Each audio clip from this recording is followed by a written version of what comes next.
SPG. Ito ay nangangailangan ng striktong patnubay at gabay ng magulang dahil sa mga sensitibong tema at eksena na hindi angkop sa mga bata.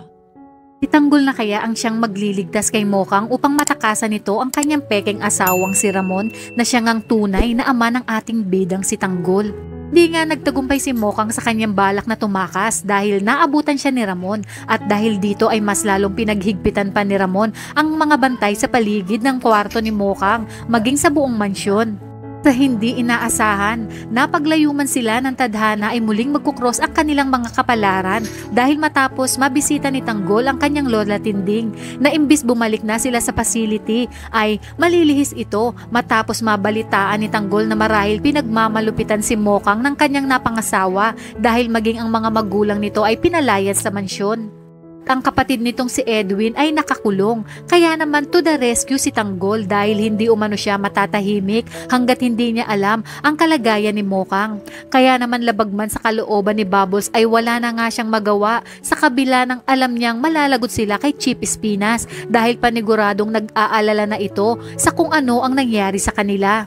Ito nga ay palihim na nakapasok si Tanggol sa mansyon at bubungad sa kanya si Olga na nagpakilala sa kanyang aling Bing.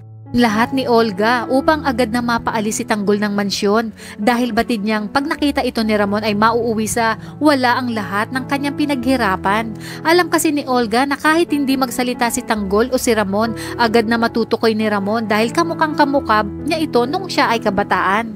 Gayunpaman, hindi umubra ang mga sinabi ni Olga kay Tanggol at ginawa niya ang paraan para makita si Mokang hanggang sa napasok niya na ang kwarto ni Mokang. Ayaw namang gumawa ng gulo ni Olga dahil paniguradong maaalarma si Ramon. Pag nagkataon, laking gulat nga ni Mokang nang makita niya si Tanggol at hindi nila maiwasang maghalikan dahil sa mahal talaga nila ang isa't isa. Dahil nawalay, humingi ng tawad si Mokang, ngunit sinabi ni Tanggol na kinakailangan nilang makalabas ng mansyon para di na sila maabutan.